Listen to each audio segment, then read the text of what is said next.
Hello दोस्तों, PCC skill में फिर से आपका स्वागत है। दोस्तों, ये पार्ट 2 का वीडियो है और हर पार्ट में दोस्तों हम लोग सीखेंगे टोटल 30 क्वेश्चन, ठीक है, जो कि रिलेटेड है बिहार सिविल कोड परीक्षा 2023 से। इस वीडियो में भी हम लोग बिहार सिविल कोड परीक्षा 2023 में जो भी क्वेश्चन पूछा जाएगा कंप्यूटर से रिलेटेड, जो भी एक्सपेक्टेड क्वेश्चन है दोस्तों, उसके बारे में हम लोग in details one by one सीखेंगे दोस्तों। सो दोस्तों, फॉलो मी, जो भी हम एक्सप्लेन करने जा रहे हैं। तो दोस्तों, यहाँ पे हम क्वेश्चन नंबर 1 से स्टार्ट करते हैं। तो चलिए, क्वेश्चन नंबर 1 क्या है हम लोग देखते हैं। Which of the following languages is more suited to a structured program. यहाँ पे ऑप्शन पे जाएंगे, PL/1, फोर्ट्रन, बेसिक, पास्कल, ठीक है। तो दोस्तों, इसका आंसर क्या होगा? पास्कल। पास्कल जो है बहुत ही सुइटेड स्ट्रक्चर्ड प्रोग्रामिंग लैंग्वेज है दोस्तों। स्ट्रक्चर्ड प्रोग्रामिंग मीन्स क्या होता है दोस्तों? जो भी प्रोग्राम है उसको क्रिएट करते हैं विद इन स्ट्रक्चर और वो भी स्मूथली एग्जीक्यूट होता है, उसको हम लोग कहते हैं स्ट्रक्चर्ड प्रोग्रामिंग लैंग्वेज, ठीक है। तो और कौन सा है ये? पास्कल, ठीक है। नेक्स्ट है दोस्तों क्वेश्चन नंबर 2। क्वेश्चन नंबर 2 क्या है दोस्तों? The brain of computer system is what? Brain of computer system is what? ALU, memory, CPU, control unit. यहाँ पे दोस्तों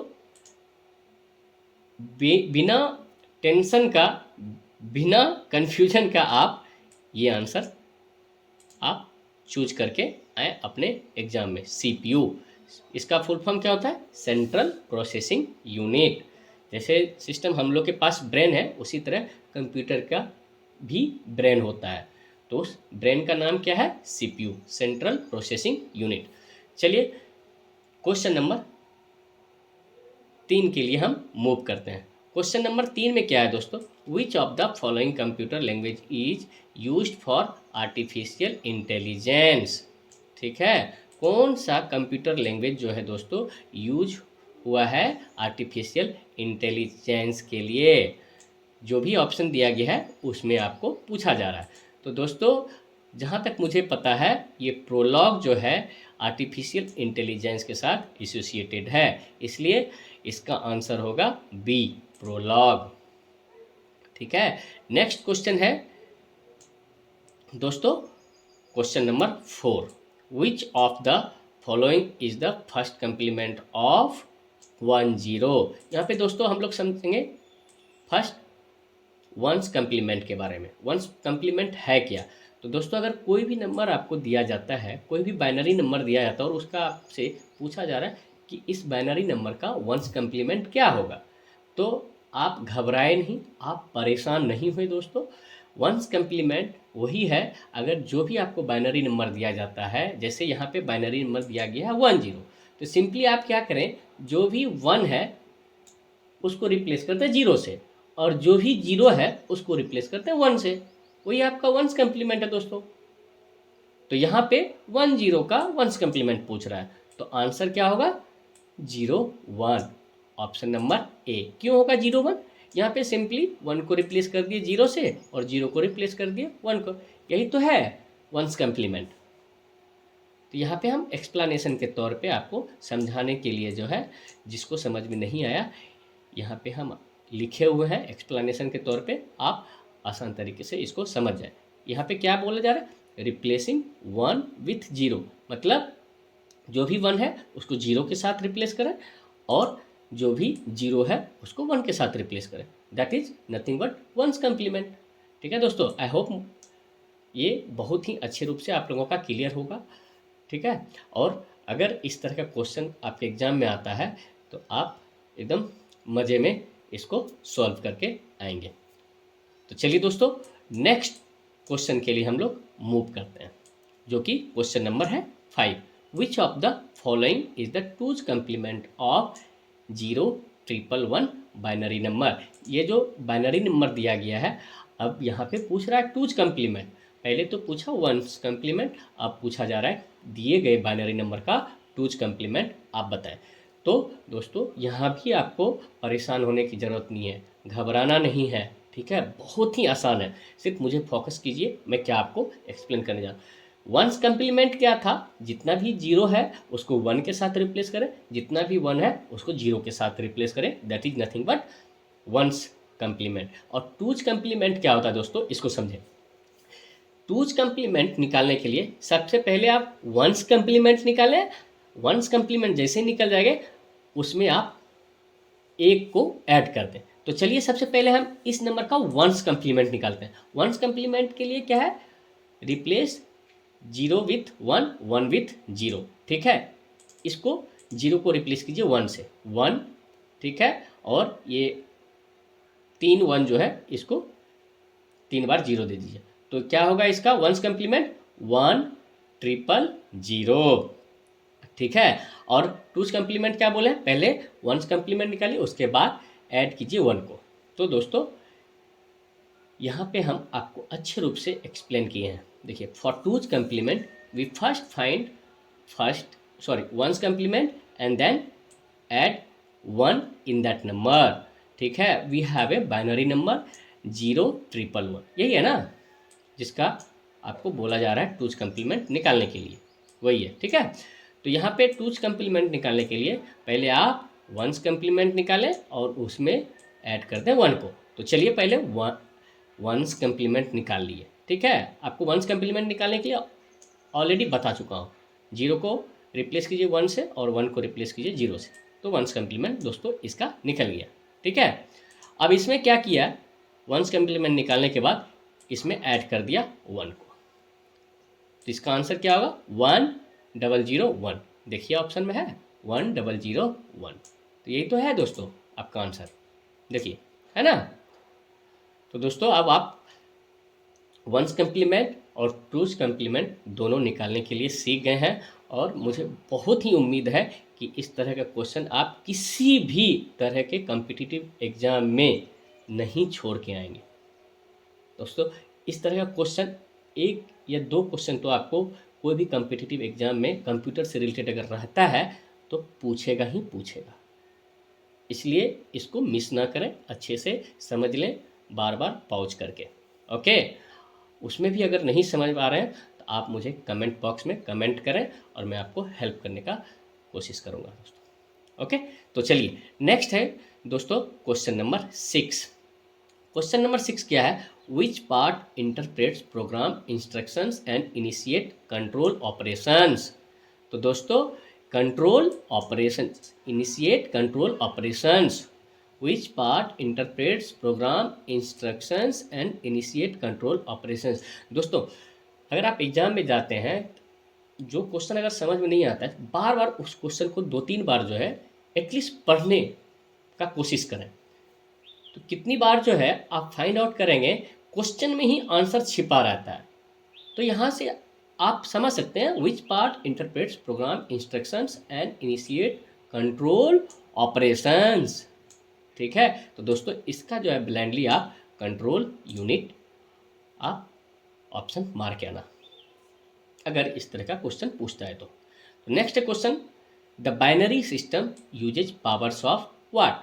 तो बाइनरी सिस्टम का बेस क्या होता है दोस्तों, 2, ठीक है। इसी तरह आपका ऑक्टल का पूछेगा तो उसका होता है 8, उसी तरह अगर डेसिमल का पूछेगा तो उसका होता है बेस 10, उसी तरह अगर आपका हेक्साडेसिमल से पूछा तो उसका बेस होता है 16। लेकिन यहाँ पे आपसे पूछा जा रहा है बाइनरी सिस्टम का, तो बाइनरी सिस्टम का क्या होता है बेस दोस्तों 2, ठीक है। यहाँ पे हम आपको समझने के लिए यहाँ पे आपको हम एक्सप्लेनेशन के तौर पे दे दिए हैं। Binary number is the base of 2, ठीक है, such as 0 and 1 which performs all type of data operation in a numerical program दोस्तों, ठीक है। तो चलिए दोस्तों क्वेश्चन नंबर 8 के लिए हम लोग मूव करते हैं। A computer program that converts assembly language to a machine language. तो क्या कहलाता है दोस्तों, जो भी प्रोग्राम को हम कन्वर्ट करते हैं असेंबली लैंग्वेज से मशीन लैंग्वेज में, उसको क्या बोलते हैं दोस्तों, उसको बोलते हैं असेंबलर, ठीक है दोस्तों। कंपाइलर का काम क्या होता है दोस्तों, कंपाइलर का काम होता है हाई लेवल लैंग्वेज को कन्वर्ट करता है असेंबली लैंग्वेज में। बट यहाँ पे क्या कन्वर्ट कर रहा है? A computer program which converts assembly language to a machine language. तो ये काम दोस्तों असेंबलर का होता है, ना कि कंपाइलर का। इसलिए आप लोग कंफ्यूज ना करें, दोनों चीज़ जो है अलग अलग होता है। कंपाइलर का काम क्या होता है? हाई लेवल लैंग्वेज को जो दोस्तों असेंबली लैंग्वेज में कन्वर्ट करता है। बट असेंबलर का काम क्या होता है? असेंबली लैंग्वेज को मशीन लैंग्वेज में दोस्तों कन्वर्ट करने का काम होता है दोस्तों। आई होप समझ गए होंगे आप लोग। तो चलिए क्वेश्चन नंबर 9 के लिए हम लोग मूव करते हैं बिना टाइम वेस्ट किए हुए। क्वेश्चन नंबर 9 में क्या है दोस्तों? Binary numbers need more places for counting. क्या बोला जा रहा है? बाइनरी नंबर जो है, बाइनरी नंबर को और भी ज़्यादा प्लेसेस की ज़रूरत है फॉर काउंटिंग। क्यों? क्यों दोस्तों? क्योंकि बाइनरी का बेस जो है दोस्तों बहुत ही छोटा होता है, बहुत ही स्मॉल होता है, इसलिए इसको चाहिए मोर प्लेसेस फॉर काउंटिंग दोस्तों। ओके, आई होप क्लियर हो जाए। नेक्स्ट है दोस्तों आस्की का फुल फॉर्म क्या होता है? ASCII। तो इसका दोस्तों देखेंगे हम option, American standard code for information interchange, all purpose scientific code for information interchange, American security code for information interchange, American scientific code for information interchange. तो दोस्तों इसका है ये American standard code for information interchange. Okay, next है question number 11, which output device is used for translating information from a computer into a pictorial form on a paper। Okay, फिर से पढ़िए question दोस्तों, which output device is used for translating information from a computer into pictorial form on a paper. तो दोस्तों इसका answer है plotter. क्या होगा? प्लॉटर। नेक्स्ट मूव करते हैं क्वेश्चन नंबर 12 के लिए बिना टाइम वेस्ट किए हुए। क्वेश्चन नंबर 12 में क्या है दोस्तों? An optical input device which interprets pencil marks on a paper media is what? OMR, punch card reader, optical scanners, magnetic tape. तो दोस्तों यहाँ पे होगा OMR। क्या होगा? OMR इसका आंसर होगा। OMR क्यों होगा आंसर दोस्तों? यहाँ पे क्या क्लियरली बोल रहा है, अगर आप किसी भी कम्पिटिटिव एग्ज़ाम में जाते हैं या फिर कोई भी किसी तरह का एग्ज़ाम देते हैं, तो वहाँ पे आप मार्क्स करते हैं आंसर को पेन या पेंसिल से दोस्तों। तो उसको किससे रीड करते हैं दोस्तों? अगर जो भी आपका चेक होगा, बाद में आप सबमिट कर दिए अपने आंसर शीट को, और चेक कैसे होगा? उस पेंसिल मार्क्स या फिर पेन मार्क्स को रीड कौन करेगा दोस्तों? उसी के लिए जो है दोस्तों एक रहता है ऑप्टिकल मार्क रीडर, जो कि पेंसिल और पेन मार्क्स को अच्छे तरीके से रीड करता है। तो दोस्तों ठीक है, आई होप आप लोग समझ गए होंगे। तो नेक्स्ट है क्वेश्चन नंबर 13 में क्या है? Compilers and interpreters are themself programs. ठीक है, इसमें कंफ्यूजन करने की जरूरत नहीं है दोस्तों। ठीक है, तो चलिए नेक्स्ट है क्वेश्चन नंबर 14, अ कंपाइलर मीन्स। कंपाइलर मीन्स क्या होता है? कंपाइलर का काम क्या होता है दोस्तों? ट्रांसलेट करना। ठीक है, तो इसका आंसर है डी। क्या आंसर? डी।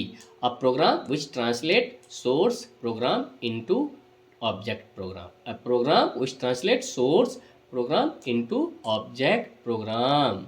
ठीक है दोस्तों, इसका आंसर होगा डी। नेक्स्ट है question number 15, a pen shaped device which can sense light and use to point at spots on a video screen। तो लाइट पेन दोस्तों।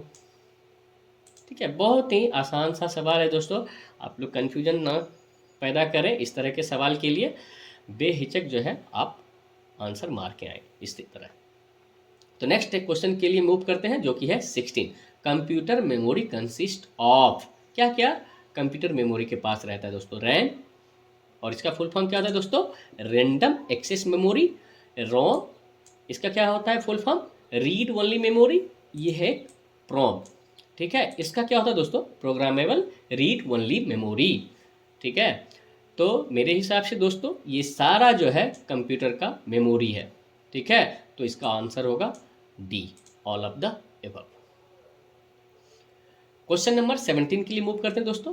क्या है, a memory that doesn't change its contents without external causes is known as. क्या बोलता है दोस्तों, memory that doesn't change its contents without external causes is known as, ठीक है दोस्तों। डायनामिक मीन्स क्या होता है दोस्तों, डायनामिक मेमोरी चेंजेबल, स्टैटिक मतलब दोस्तों नॉट चेंजेबल।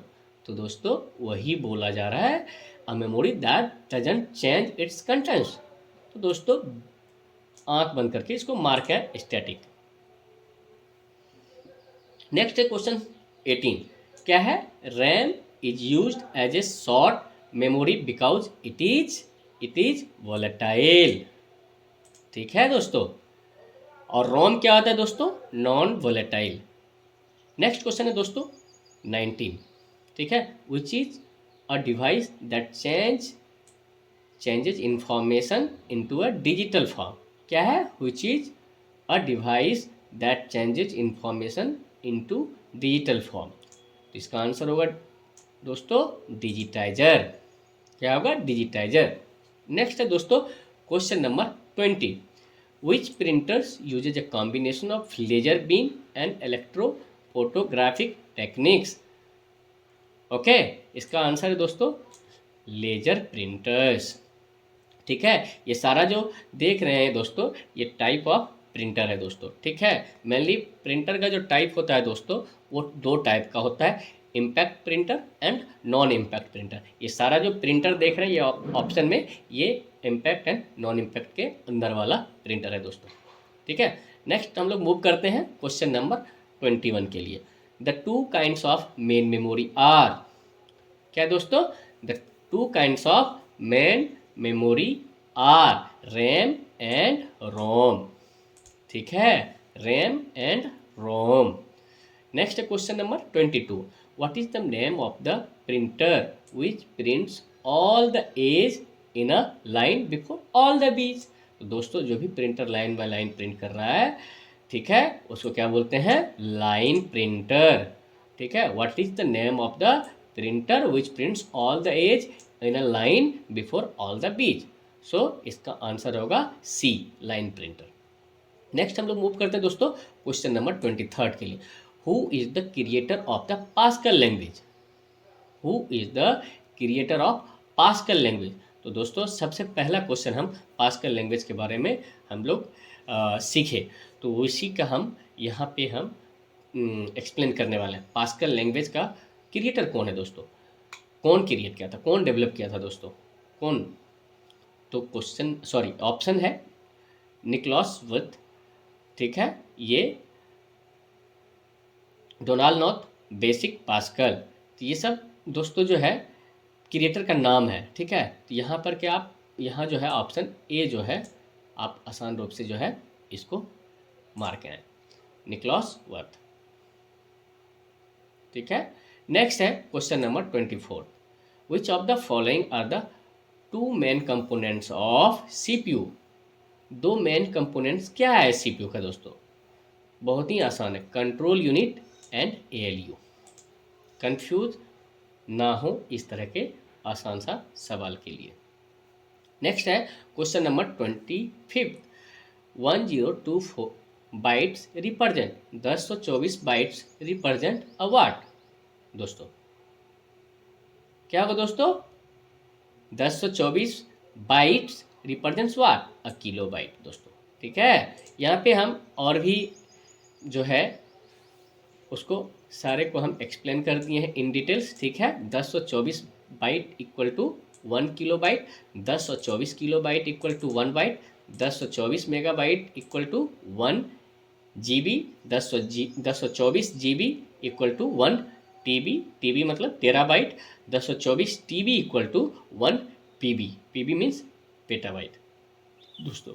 तो दोस्तों इससे एटलीस्ट एक क्वेश्चन पूछना चाहिए, आई थिंक अगर इस तरह का क्वेश्चन आता है तो आप लोग इसको रट लें, ठीक है, और बिना टेंशन का एग्जाम में आप सॉल्व करके आए इस तरह के क्वेश्चन को। तो चलिए दोस्तों नेक्स्ट क्वेश्चन के लिए मूव करते हैं। Question number 26, which type of device is a piece of equipment that receives information from a CPU. दोस्तों यहाँ पे बोला जा रहा है, क्या बोला जा रहा है, which type of device is a piece of equipments which receives information from a CPU. मतलब इंफॉर्मेशन कैसे रिसीव करता है दोस्तों, कोई भी इनपुट देता है दोस्तों, ठीक है, फ्रॉम ए सीपीयू, ठीक है, कोई भी इनपुट डालता है यूजर के द्वारा, ठीक है, एज एन इंफॉर्मेशन, ठीक है, फ्रॉम ए सीपीयू, तो उसको क्या बोलते हैं दोस्तों, वही पूछा जा रहा है, which type of device is a piece of equipment that receives information as an information from a CPU. इसका होगा दोस्तों इनपुट, ठीक है, कोई भी इनपुट डालता है यूजर के द्वारा, वही हुआ ना दोस्तों। तो नेक्स्ट है question number 27, dot matrix is a type of what. दोस्तों ये बहुत ही सिंपल है, ठीक है, ये डॉट मैट्रिक्स जो है काइंड ऑफ प्रिंटर है दोस्तों, ठीक है, काइंड ऑफ प्रिंटर। 28 के लिए हम लोग मूव करते हैं नेक्स्ट, बिना टाइम वेस्ट किए हुए। विच of the following is the smallest unit of data in a computer. सबसे छोटा दोस्तों, सबसे छोटा यूनिट क्या है डेटा का इन ए कंप्यूटर, दोस्तों सबसे छोटा यूनिट है बिट। ओके, नेक्स्ट है question number 29, which of the following unit is responsible for, क्या है, responsible for converting the data received from the user into a computer understandable. क्या है, इसका होगा दोस्तों input. Okay, input unit. Okay, which of the following computer language is written in a code, which of the following computer language is written in a binary codes only। ठीक है, इस वहाँ पे पूछा जा रहा है किस तरह का जो है दोस्तों कंप्यूटर लैंग्वेज जो है लिखा गया है बाइनरी कोड में सिर्फ, ठीक है, तो इसका आंसर होगा दोस्तों बी, ठीक है, जो कि मशीन लैंग्वेज है दोस्तों। आई होप आप लोगों को ये सारा जो है क्वेश्चन आंसर समझ में आ गया होगा, और अगर इस तरह का क्वेश्चन या फिर इस 30 क्वेश्चन में से अगर आपको 2-3 क्वेश्चन भी पूछा तो वल्ले वल्ले दोस्तों एंजॉय कीजिए, and wish you all the best for your exam. Thank you दोस्तों, वीडियो पसंद आए तो लाइक करें और चैनल को सब्सक्राइब करें। धन्यवाद।